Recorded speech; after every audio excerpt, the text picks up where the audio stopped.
वो किसके लिए बजेगी? भगत के लिए।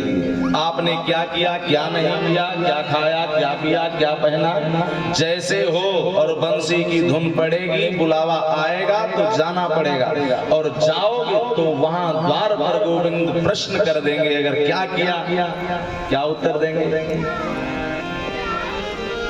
भगवान पूछते हैं, पहले तो बड़भागी का आप पूछते हैं यहाँ कैसे आई हो, तुम्हें परिवार छोड़ के ऐसे नहीं आना चाहिए था। तो गोपिकाओं ने कहा कन्हैया आप उपदेश तो बड़ा अच्छा देते हो। मुस्कुरा करके बोली लाला एक बात कहें आपसे। हाँ बोलो। बोले अगर दुनिया के पतियों की सेवा की जाए तो क्या मिलता है? बोले दुनिया की पति की सेवा करने पर वैकुंठ की प्राप्ति हो जाती है। इन गोपिकाओं ने कहा इसके मतलब हमारी साधना सिद्ध हो गई, हमारी सेवा सिद्ध हो गई, हमारी पूजा सिद्ध हो गई। क्योंकि अगर पतियों की सेवा हमने मन से न की होती तो परम पति परम पिता मुझे कैसे मिलते। आज मैं आपके चरणों में आ गई हूँ। और जब समर्पण गोपिकाओं का देखा, भगवान तो गीता में कहते हैं सर्वधर्मान परित्याज्य मामेकं शरणं व्रज।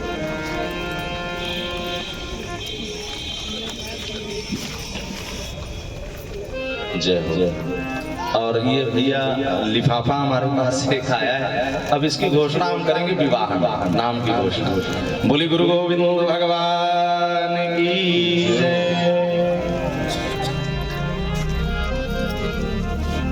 जब समर्पण देखा, गोपियों को सुंदर सजा करके भगवान उतने रूप बना लिए जितनी गोपिकाएं थी, उन सबके मध्य में नाचने लगे। नाचते नाचते गोपियों के मन में अभिमान का अंकुर उदय हो गया कि अब ये मेरे हो गए हैं, अब ये मुझे छोड़ के कहीं जाने वाले नहीं हैं, अब तो हम हमारे रूप सौंदर्य में ये फंस गए हैं। और इतने में भगवान एकाएक गायब हो जाते हैं। गोपियां बहुत प्रकार से प्रलाप विलाप करती हैं, सब कहीं खोज लेती हैं, कहीं गोविंद का दर्शन जब ना पाती हैं तो अपने आप को बहुत धिक्कारती हैं। हाय मैंने पा करके गोविंद को खो दिया, हमसे पाप हो गया। हे गोविंद अगर कोई त्रुटि हो गई हो तो हमें क्षमा करें। भगवान कहते कहीं बाहर नहीं गए थे। सुखदेव जी कहते अंतर्हिते भगवती सासैव ब्रजांगना, अंतर हृदय में प्रविष्ट हो गए थे। और गोपियां बाहर खोज रही, अपने अंदर खोज नहीं रही। जैसे मृग होता, मृग सुगंधी पाता है, कस्तूरी की सुगंध को बाहर ढूंढते हुए खोजते हुए मृगलोचन जब पैदा हो जाता है तो खोज करके बाहर घूमता है। और उसके नाभि में ही कस्तूरी कुंडल से मृग ढूंढे वनमाय, ऐसे घट घट राम है हम देखो तुम नाय। जैसे कभी कभी चलो ना रोड पर, तो हाईवे की आजकल रोडें भी बड़ी अच्छी अच्छी बनी हुई है। गाड़ी लेके चलो तो लगता है कि रोड पर आगे पानी भरा हुआ है। आभास क्या होता है? पानी है, इन आंखों से ही दिखाई पड़ रहा है यहाँ है, लेकिन वहां पहुंचो तो पानी है नहीं है। ऐसे ही जैसे हम लोग चलते हैं आभास होता है, तो ये कभी कभी भ्रम ऐसा छा ऐसे भ्रम में पड़ गई गोपिकाएं, सब बाहर खोजने लगी, भगवान मिले नहीं।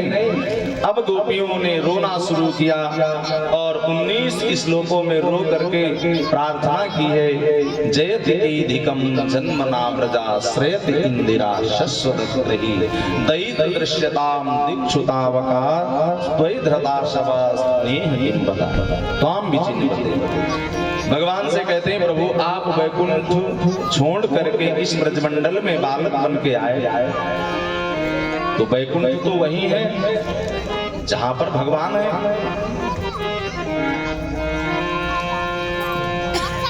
जहां राम तहां अवध निवासु, जहां भान तहां दिवस प्रकाशु। जहां सूर्य भगवान है दिन तो वही होता है। अब इस समय यहाँ दिखाई नहीं पड़ रहे हैं, और जहाँ दिखाई पड़ रहे हैं वहाँ दिन हो गया है। जहां दिखाई नहीं पड़ रहे वहां रात हो गई। तो जहां भगवान है वैकुंठ तो वही है। गोपियां कहती जयति अधिकम जन्मना प्रजा, वैकुंठ से भी बढ़ करके महत्व ब्रज का हो गया, क्योंकि गोविंद आप वैकुंठाधिपति इस ब्रजमंडल में आए। जिन चरणों का सेवन माता लक्ष्मी करती है, भगवान के चरणों में लक्ष्मी जी बैठी रहती हमेशा, दबाया करती धीरे धीरे। भगवान शेष की सैया पर लेट करके मुस्कुराते चतुर्भुज रूप लेके।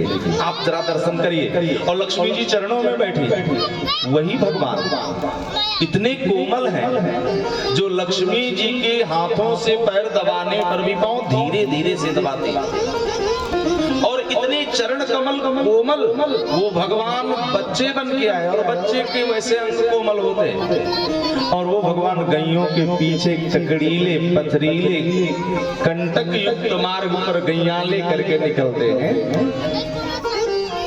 गैयों के पीछे पीछे। ये भागवत जी की बहुत बड़ी बात है।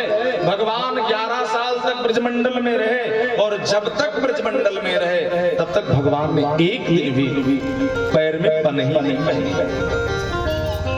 कोई पदत्राण नहीं पहना, गैया के पीछे रहे।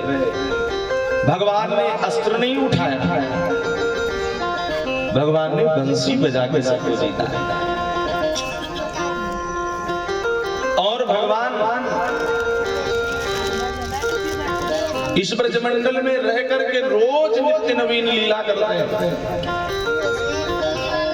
तो गोपियां कहती ये ब्रजमंडल तो वैकुंठ बन गया जब से आप आए। अब तो मेरा जी करता है कि ये ब्रजमंडल छोड़ करके जीवन भर कहीं जाऊं ही ना। लेकिन प्रभु आप आए तो ये ब्रजमंडल वैकुंठ बना, मुझको अपना साथ दिया, हम सबको अपना लिया। ये कृपा करके आप यहाँ इस संसार में ब्रजमंडल में आए, और हमारे ऊपर क्या कृपा उठा लिया आपने, जो मुझे छोड़ के चले गए। कहाँ चले गए? अब इन आंखों से मैं आपको देख पाऊं, ऐसी कृपा करो। और कोई अपनों के साथ ऐसा करता है क्या कि पहले फोन करके बुला तो लिया कि भले जगह पे आ जाना, पहले बंसी बजाई बुलाया, और आपके प्रेम में मैं सब कुछ छोड़ छाड़ के आ गई। लेकिन गोविंद ये तो बड़ी गलत बात है, नेह लगा करके तुम्हारे पास आई और तुम्ही जंगल में छोड़ करके हमको चले गए।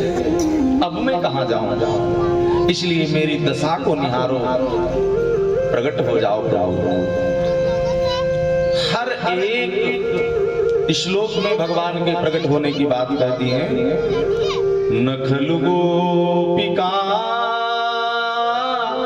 नंदनो भवान अखिल देहिना मंतरात्मद्रिक। हमने कहाँ नहीं खोजा, सब कहीं खोज लिया। हमें लगता है कि आपके अंदर दया नहीं, और दया कैसे हो? अगर आप यशोदा मैया और नंद बाबा के छोरे होते तो आप में दया होती, उनमें दया है। आप उनके छोरे नहीं हो, और आपकी आदत भी पड़ गई है, ऐसा रूप छुपा करके आए हो कि ब्रह्मा भी तुम्हारी माया में फंस गए, और उनको छलने के बाद में हमको भी आज छल रहे हो।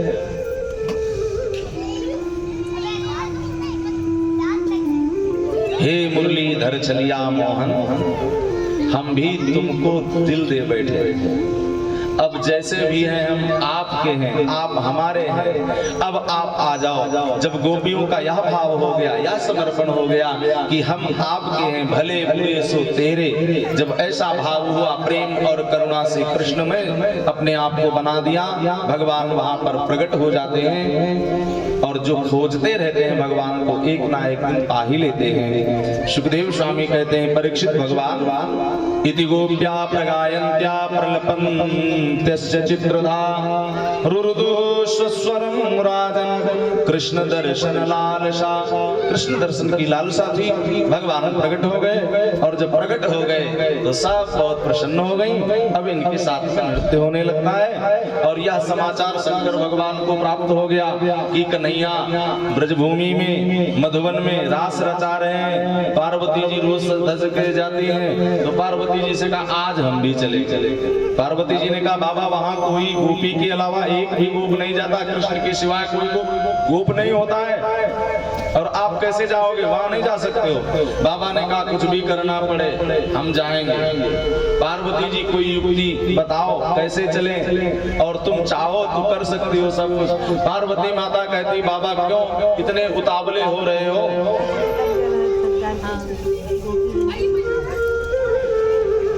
इधर इस बोली बांके बिहारी लाल की जय। पार्वती मैया कहती बाबा वहां गोपी के सिवाय कोई नहीं जाता। गोपी जानते हो क्या है? गोपी कोई स्त्री नहीं है, गोपी कोई पुरुष नहीं है, गोपी एक भाव है।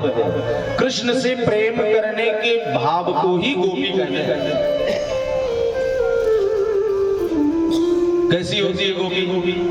जो मांग भरे मेहंदी लगाए, महावर लगाए, पायल बिछिया कंगन चूड़ी ये सब पहने। भोले बाबा ने कहा तो ऐसे अगर मिल जाते हैं कुंडल पहनने से, मेहंदी लगा लेने से और चूड़ी पहनने से तो हमको पहना देना। और पहन करके सज धज करके जब चले तो पार्वती माता कहती देखो बाबा सावधानी से चलना, ये जो अकड़ अकड़ के चल रहे हो ये चाल अच्छी नहीं है। कोई भी गोपी चलती है तो लज्जा और प्रेम से अपने सर को नीचे करके अपने मार्ग पर चलती है और जिनमें ऐंठ होती है वो अकड़ अकड़ के इधर उधर ताक झांक के चलते हैं। तो भक्ति पथ पर चलो तो बड़े विनम्र बन के, बहुत विनम्र बन के चलो, अकड़पन नहीं होना चाहिए, विनम्रता पूर्वक। अब बाबा भोलेनाथ अपनी निगाहों को नीचे किया। भोलेनाथ ने कहा देखो एक काम करना कि मुख खुले नहीं, पल्लू पड़ा रहे सर पे। और पार्वती ने मानो एक ही शब्द में दोनों बातें कह दी, मुंह ना खुले।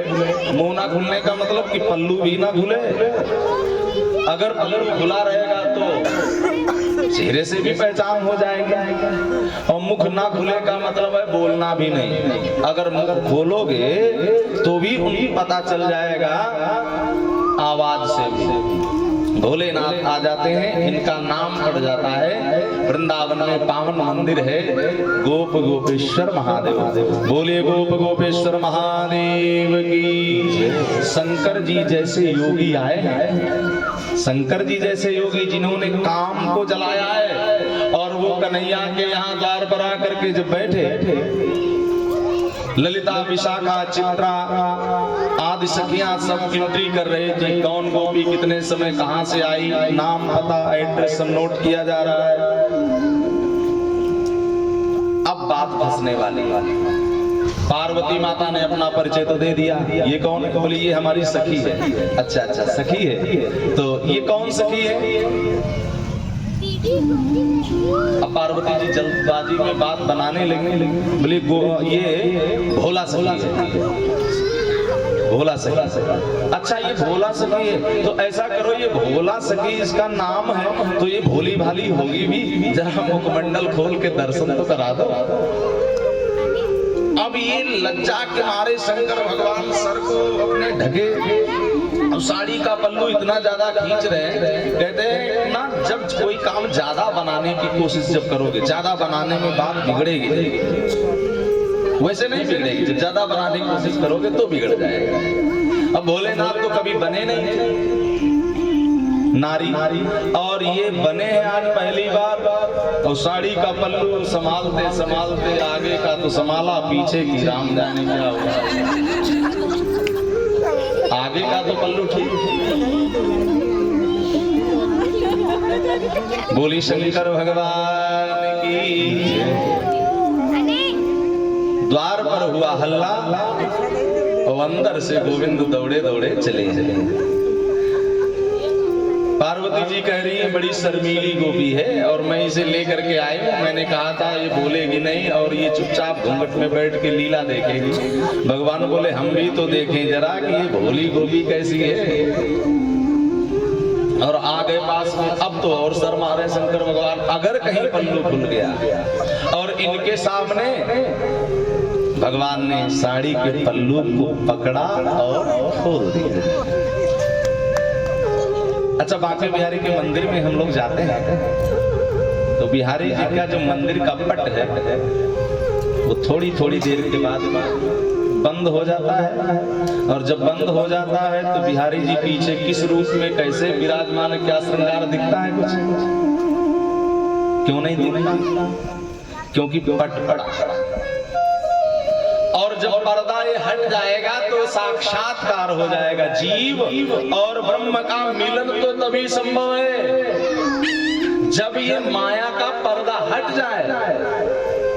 और या पल्लू जो साड़ी का है ना, या लज्जा शर्म का, और इस पर्दे को तो भगवान ही हटा सकते हैं। बिहारी जी चाहे तो ही माया का पर्दा हटे। अपने जीवों की बस की बात कहाँ है कि माया से हम पृथक हो सके, क्योंकि जब संसार में माया है, संसार में माया व्याप्त है, तो हम माया से अलग तो नहीं जा सकते। कहीं ना कहीं से तो माया छू करके जाएगी। काजल की कोठरी में केतो ही सयानो जाए, एक और कागज काजल की लागी है बेलागी है। काजल की कोठरी में जाओगे तो कहीं ना कहीं तो थोड़ी सी ही सही लग जरूर जाएगा। तो जब काजल की कोठरी में लग सकता है तो हम लोग इस संसार में आ गए हैं, तो संभव है झंझटों में मैं भूल तुमको जाऊं। हो सकता है माया में पड़ करके हम आप को ना पहचान पाए, लेकिन आपके पास आ जाए तो इतनी कृपा जरूर कर देना, ये माया का पर्दा हटा के हे मायापति अपना दीदार कराना। भगवान ने पर्दा हटाया। अब क्या था, जब पर्दा हट गया तो महाराज होता है। दो योगी, एक शिव योगी और दूसरे कृष्ण योगी, बाल योगेश्वरा कृष्ण। ये योगियों का रास है, योगियों का महारास है। और ये महारास ऐसा अद्भुत होता है। प्रेमी एकत्रित हुए हैं, कृष्ण प्रेमी शिव प्रेमी एकत्रित हुए। जब दोनों प्रेमी एकत्रित हो एक पास में तो महारास होता है। और महारास में सब नाच करके भूल जाते हैं कि ये रात कितनी बाकी है, कितनी गई, कब दिन आ रहा है पता नहीं। रात नाचते नाचते शंकर भगवान का पल्लू हटा तो सर्प का ये सुंदर विग्रह, और भोले बाबा के माथे में सजा हुआ जो मुकुट है जटाओं का, उसमें विराजमान चंद्रमा जटा जूट से प्रवाहित हो रही माता गंगा की अविरल धारा, भगवान शंकर का कन्हैया की तो बंसी, स्वर और ताल में आ गया डमरू। अब डमरू को लिया, डम डम डम डम डम डम डम डम बजाया कर, और डमरू बजा और नाचने लगे सब ईश्वर को सुन के, मानो तीनों लोग नाच रहे हो आज। ऐसो रास रचो वृंदावन होए रही पायल की झनकार, ऐसो रास रचो वृंदावन होए रही पायल की झनकार, झनकार बज रही पायल की झनकार, बज रही पायल की झनकार, ऐसो रास रचो वृंदावन होए पायल की झनकार, ऐसो रास रचो वृंदावन बज रही पायल की झनकार, पायल की झनकार बज रही पायल की झनकार, पायल की झनकार बज रही पायल की झनकार, ऐसो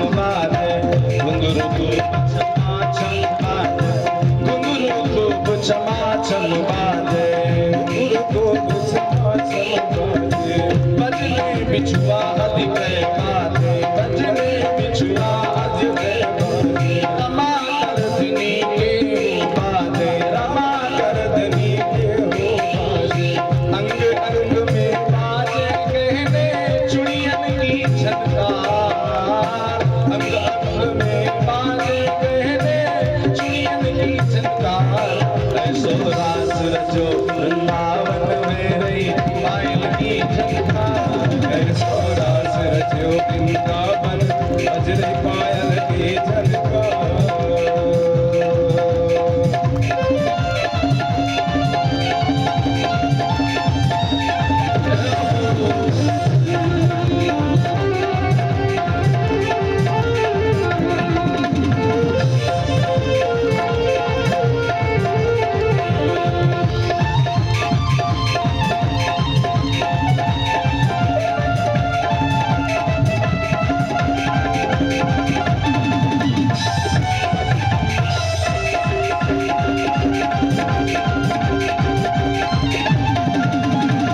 बाजे भांति भांति के बाजे, बाजे भांति भांति के बाजे, झांझ पखावर तुंग भी बाजे, झांझ पखावर तुंग भी बाजे, सारंगी और तबला बाजे, सारंगी और तबला बाजे, वंशी बाजे मधुर मधुर, वंशी बाजे मधुर मधुर, बाजे वीणा के तार, वंशी बाजे मधुर मधुर, बाजे वीणा के तार, ऐसो रास रचो वृंदावन में रही पायल की झनकार, ऐसो रास रचो वृंदावन में रही पायल की झनकार, पायल की झनकार, पायल की झनकार, रही पायल की झनकार, ऐसो रास रचो वृंदावन में रही पायल की झनकार,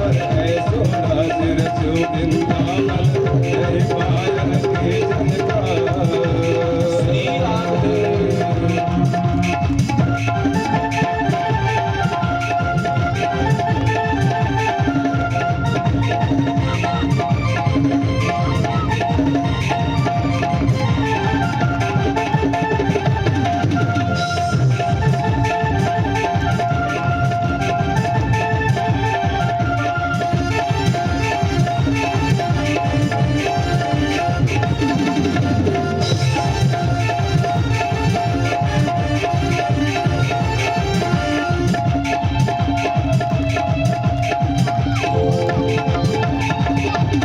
राधा माधव दे गलबैया, राधा माधव दे गलबैया, राधा माधव दे गलबैया, राधा माधव दे गलबैया, राधा माधव दे गलबैया, नाचे संग संग ले गैया, नाचे संग संग ले गैया, हवा चले शीतल सुख गैया, हवा चले शीतल सुख गैया, जावा पटुआ लहका करवा, जामा पटुआ लहका करवा, करे शन शनकार, जामा पटुआ लहका करवा, करे शन शनकार, ऐसो रास रचो वृंदावन में झनकार, ऐसो रास रचो वृंदावन में पायल की झनकार, ऐसो रास रचो वृंदावन में पायल की झनकार। बोली रास बिहारी सरकार की।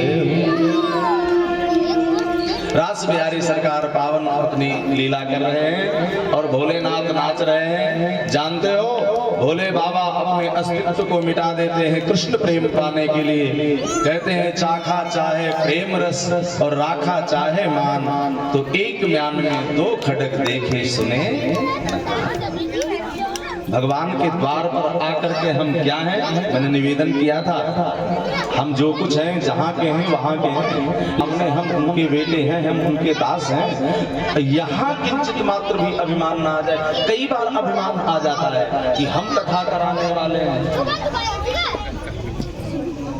कई बार ऐसा हुआ, हम करने वाले हैं, हम कथा कर रहे हैं, हम करा रहे हैं, हम ये व्यवस्था कर रहे हैं, हम वो व्यवस्था कर रहे हैं। तो मेरे भाई, भगवान से हमेशा प्रार्थना करो ऐसे भाव कभी भी जीवन में हमारे ना आए, कभी भी कि हम कुछ करने वाले हैं। जो कुछ करने वाले हो आप हो, हम तो आपके दास हैं, जैसा करा रहे हो ऐसा हम करते जा रहे हैं। तो